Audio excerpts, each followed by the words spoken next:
инфрақұрылымдық даму мен құрылыс саласында жаңа белестерге жол ашатын маңызды кезең болмақ.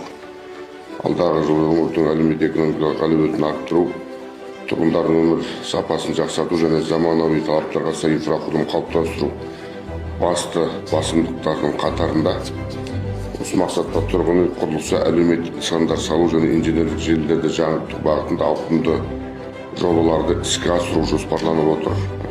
26 жылға арналған құрылыс жоспарлары облыстың тұрақты дамуын қамтамасыз етіп, халықтың сұранысына сай қолайлы қауіпсіз орта қалыптастыруға бағытталады.